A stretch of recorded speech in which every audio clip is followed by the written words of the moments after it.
Crime की दुनिया में किसी भी कातिल के लिए, किसी भी अपराधी के लिए एक छोटी सी गलती, एक छोटा सा सुराग किस तरह से उसको भारी पड़ जाता है, किस तरह से उसको सलाखों के पीछे घसीट करके ले आता है। आज की कहानी से इसके सुनने के बाद आपको बखूबी पता चल जाएगा। नमस्कार, मैं हरेंद्र और आज आप इस क्राइम स्टोरीज में ऐसे ही एक दिलचस्प कहानी सुन रहे हैं जिसमें कातिल जो था वह काफी शातिर था, लेकिन शातिर होने के बाद भी उसने एक ऐसी गलती, एक ऐसी चूक कर बैठता है जिससे पुलिस को उसका सुराग मिलता है और फिर वह पुलिस उसको सलाखों के पीछे भेजती है। दरअसल आज की कहानी जो है दिल्ली की है। दिल्ली में साउथ दिल्ली के पालम बिहार इलाका में एक एयरफोर्स में काम करने वाले कृष्ण स्वरूप रहा करते थे अपनी पत्नी और बेटे के साथ। बेटी का शादी हो गया था, वह यूएसए में सेटल हो गई थी। बेटा जो था वह भी एक अच्छी सॉफ्टवेयर कंपनी में काम करता था, लेकिन 2020 में जब लॉकडाउन का समय आया तो लगभग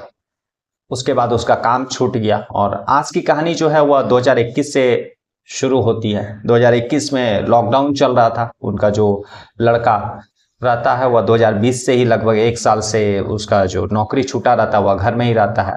हर दिन की बात ही जिस तरह से राम स्वरूप, जिस तरह से श्री कृष्ण स्वरूप जो है ऑफिस से सुबह 9-10 बजे जाया करते थे और शाम को 7 साढ़े 7 बजे आया करते थे।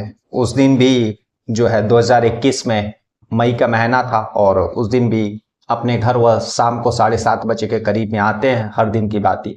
और आम दिनों की तुलना में वह घर का रिंग बेल बजाते थे और पत्नी या फिर लड़का घर का दरवाजा खोलता था। लेकिन उस दिन जो है जब वो अपने घर के दरवाजे पर पहुंचते तो देखते हैं कि दरवाजा खुला हुआ है, और जब घर के अंदर घुसते हैं तो बेडरूम की तरफ तो देखते हैं एक तरफ जो है उनकी पत्नी का लाश जो है बिछावन पर पड़ा हुआ है। वह भागे भागे दूसरे कमरे में जाते हैं, देखते हैं दूसरे कमरे उनका जो 25 साल का जो लड़का था वह पड़ा हुआ है बिछावन पर, उसका भी लाश। यह सारी दोनों लाशों देख करके वह चीखते हैं, चिल्लाते हैं। उनके चीख और चिल्लाहट से जो आस पड़ोस के जो पड़ोसी रहते हैं वे जुटते हैं और उन्हीं पड़ोसियों में से कोई एक पड़ोसी 100 नंबर पर पुलिस को इत्तलाह कर देता है। पुलिस आनन फानन में पहुंचती है। चूंकि एयरफोर्स डिफेंस के शख्स का मामला था और दो कत्ल हो जाने के बाद यह बात जो है उस इलाके में, साउथ दिल्ली का पालम बिहारी इलाका में यह बात जो आग की तरह फैल जाती है और तरह तरह की जो है चर्चाओं का बाजार गर्म हो जाता है। पुलिस अपना तफ्तीश करती है। पहुंचने के बाद सारा मौका वारदात पर जिस तरह से इन्वेस्टिगेशन पुलिस करती है, फॉरेंसिक की टीम को भी बुलाती है और सारा सबूत इकट्ठा करती है। दूसरी तरफ जो है लाश को अपने कस्टडी में लेकर के पोस्टमार्टम के लिए भेजती है। और शुरुआती इन्वेस्टिगेशन में पुलिस को ऐसा शक होता है कि जो है घर में लूटपाट की वारदात को अंजाम देने के लिए कत्ल किया गया, क्योंकि उस घर में 2 ही शख्स उस समय मौजूद थे और घर का जो है सारा सामान बिखरा हुआ था। सारा अलमारी और सारे जो चीज रहते हैं वे सब बिखरे हुए थे और खुले हुए थे। पुलिस श्री कृष्ण स्वरूप से कुछ अभी बात करने का स्थिति में, पूछने की स्थिति में थे नहीं, क्योंकि उनकी पत्नी और बेटे का जो है लाश देखने के बाद उनकी जो है हालत बहुत खराब थी। पुलिस वापस अपने स्थान पर लौटती है। दूसरे दिन जो है शुरुआत में जो प्राइमरी पोस्टमार्टम रिपोर्ट पुलिस को मिलता है और पता चलता है कि दोनों के सर पर भारी चीज से वार किया गया है। और मौका वारदात पर भी जो है भारी चीज में डंबल जो जिम वगैरह करने के काम आता है, मसल बनाने के लिए जो है यूज करते हैं, जिम जो जाते हैं, तो उसी डंबल से दोनों के सर पर वार किया गया था और उसी वार से दोनों का जो है कत्ल हुआ है। पोस्टमार्टम में यह चीज खुलासा हो जाता है। पुलिस अपना इन्वेस्टिगेशन करते रहती है और दूसरे दिन जब पहुंचती है मौका वारदात पर तो पुलिस देखती है कि घर में सीसीटीवी कैमरा लगा हुआ, लेकिन उसका जो डीवीआर जो है वह जो शख्स आए थे, जो कातिल आए थे, वह लेकर के निकल गए हैं। अब पुलिस को यह डाउट होता है कि ज्यादातर इस तरह के जो चोरी या फिर चोरी के लिए, लूटपाट के लिए इस तरह का जो घटना को अंजाम दिया जाता है तो उसमें चोर जो है डीवीआर वगैरह लेकर के नहीं जाते हैं। तो पुलिस के हाथ कोई भी सुराग, एकदम ब्लाइंड मर्डर केस रहता है। आस पड़ोस से भी पुलिस पूछताछ करती है, बाकायदा श्री कृष्ण स्वरूप जो रहते हैं उनसे भी पुलिस पूछताछ करती है कि किसी तरह का कोई दुश्मनी या फिर कोई रिश्तेदार जो है वे लोग भी सारे घर पर जुटे रहते हैं, उन लोगों से भी पूछताछ होती है। लेकिन श्री कृष्ण स्वरूप कोई भी ऐसा जो है दुश्मनी या फिर इस तरह का नहीं बता पाते हैं कि जो मेरे पत्नी और बच्चों से इस तरह का किसी का दुश्मनी और उस दुश्मनी के कारण उसका कत्ल कोई करे। पुलिस अपना इन्वेस्टिगेशन का दायरा बढ़ाती है और 2-3 दिन बीत जाता है। जब घर का जो है सीसीटीवी से पुलिस को कोई सुराग नहीं मिलता, तो पुलिस जो है घर के जो पास के जो रास्ते, जो इलाके रहते हैं, उस रास्ते से लगभग 200 मीटर 400 मीटर का दूरी पर जितने भी घर रहते हैं, जो भी रास्ते रहते हैं, उन रास्तों का पर जो सीसीटीवी कैमरा पड़ोसियों के घर में लगा रहता है, उन पड़ोसियों के सीसीटीवी को खंगालती है, लेकिन पुलिस को कुछ मिलता नहीं है। तभी पुलिस को एक सीसीटीवी में एक पड़ोसी के घर के पास जो सीसीटीवी रास्ता पे लगा हुआ था, उसमें 4 सेकंड का एक वीडियो मिलता है, जिसमें एक शख्स मुंह पर गमछा ओढ़े हुए, और जिस समय टाइमिंग जो है पोस्टमार्टम रिपोर्ट से कंफर्म हो गया था, उसी टाइमिंग के दौरान जो एक शख्स मुंह पर गमछा लिए हुए और हाथ में डीवीआर जैसा ही कोई सामान लिए हुए जा रहा है। चूंकि फेस क्लियर नहीं था, तो पुलिस अगेन जो है वही ब्लाइंड केस में ब्लाइंड पॉइंट पर रुक जाती है, क्योंकि कोई भी ऐसा सुराग नहीं मिलता। जब उस फुटेज 4 सेकंड का जो फुटेज को रिश्तेदारों को और श्री कृष्ण स्वरूप को भी पुलिस जब दिखाती है, तो वे लोग पहचान नहीं पाते हैं कि उस शख्स कौन है। पुलिस अपना दायरा और भी बढ़ाती है, लेकिन इसी इन्वेस्टिगेशन के दौरान पुलिस को इतना कंफर्म हो जाता है कि जो भी शख्स इस वारदात को अंजाम देने आया था, वह जो है या तो पब्लिक ट्रांसपोर्ट से आया था या फिर पैदल आया था। तो जब वह फुटेज आस पड़ोस के लोगों को भी और श्री कृष्ण स्वरूप को और उनके जो रिश्तेदार आए हुए थे, उन लोगों को सारे को दिखाने के बाद कोई भी नहीं पहचान पाता है, तो पुलिस यह कंफर्म हो जाती है कि जो है यह पड़ोस का कोई आदमी नहीं है, यह पब्लिक ट्रांसपोर्ट के थ्रू यहाँ पर आया था। उसके बाद फिर उतरने के बाद मेन रोड से यह पैदल ही श्री कृष्ण स्वरूप के घर में आया और फिर वारदात को अंजाम दिया। पुलिस जो है उस इलाके के जितने भी पब्लिक ट्रांसपोर्ट, रिक्शा चालक, बस चालक, कंडक्टर, ड्राइवर रहते हैं, उन सारे से पूछताछ करती है और कोई इस तरह का जानकारी नहीं मिलता है। तभी एक बैटरी ऑटो रिक्शा वाला पुलिस को मिलता है और वह बताता है कि सर, जो है जिस दिन कत्ल हुआ था उस दिन मैंने यहाँ से एक शख्स को उठाया था, और जब वह मेरे ऑटो पर बैठा था तो मेट्रो स्टेशन जाने के लिए, तो पुलिस ने पूछा कि तुम्हें कैसे याद है कि वही शख्स है, या फिर तुम कैसे शक जाहिर कर सकते हो। तो ऑटो वाला बताता है कि दरअसल उसके हाथ पर और जो कमीज पर खून के कुछ छींटे लगे हुए थे। तो मैंने उससे पूछा भी कि सर आपको कहीं चोट लगी है, लेकिन वह शख्स कुछ बताया नहीं और यही बोला कि मेट्रो स्टेशन पर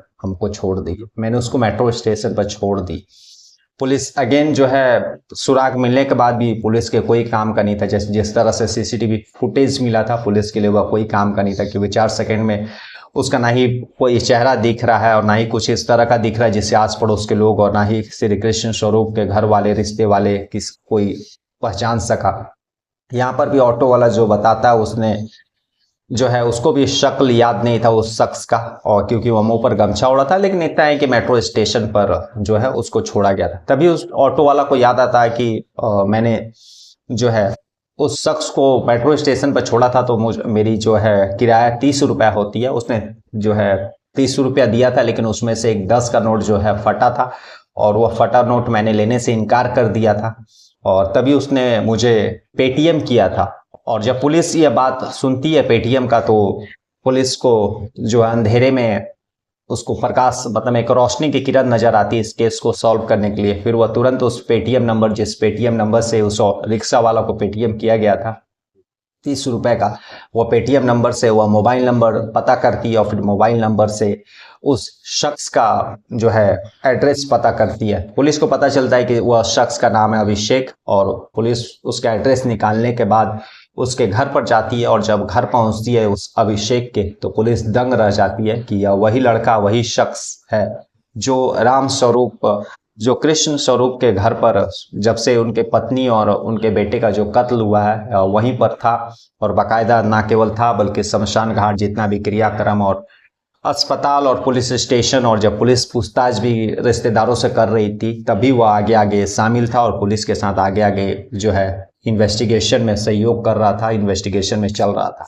तो कुल मिलाकर के यही कहे कि जो कातिल था वह पुलिस के सामने, नज़र के सामने था, लेकिन फिर भी वह ओझील था।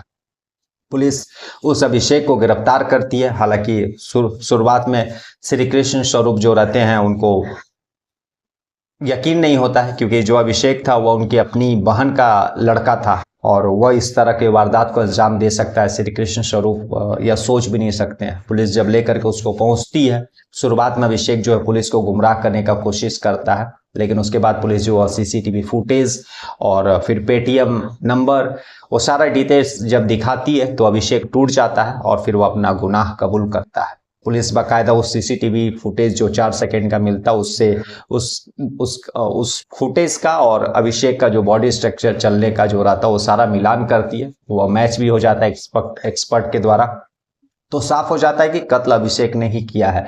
अब सबसे बड़ा पुलिस के सामने भी यही क्वेश्चन था कि आखिर इस कत्ल को क्यों अंजाम दिया गया, आखिर क्या ऐसा दुश्मनी था श्री कृष्ण स्वरूप के पत्नी और उनके बेटे के साथ जो अभिषेक को करना उस दोनों का कत्ल करना पड़ा। तब अभिषेक कहानी बताता है। दरअसल वह उस दिन 20 मई को अपने श्री कृष्ण स्वरूप के घर आया था और अक्सर वो आया करता था और उस दिन वह दिन भर वहीं था, बाकायदा वहाँ पर नाश्ता करता है और श्री कृष्ण स्वरूप की पत्नी और श्री कृष्ण स्वरूप का जो लड़का रहता है वह घर पे ही रहा करता था, क्योंकि लॉकडाउन का समय था और लगभग साल भर से उसका जॉब छूट गया था। तो सारे लोग खाना खाने के बाद टीवी भी देखते हैं। टीवी देखने के बाद फिर ऐसा एक समय आया जब श्री कृष्ण स्वरूप की जो पत्नी है वो अपने 50,000 रुपए दिए हुए उससे मांगती है। दरअसल लॉकडाउन के समय अभिषेक ने एक बार श्री कृष्ण स्वरूप की पत्नी से 50,000 रुपया लिया था लॉकडाउन के पहले, और उसके बाद फिर लॉकडाउन लग गया और वह 50,000 रुपये लौटा नहीं पा रहा था। श्री कृष्ण स्वरूप की पत्नी कई दफ़ा अपने पैसे मांग चुकी थी और बार बार टोकने और बार बार मांगने से वह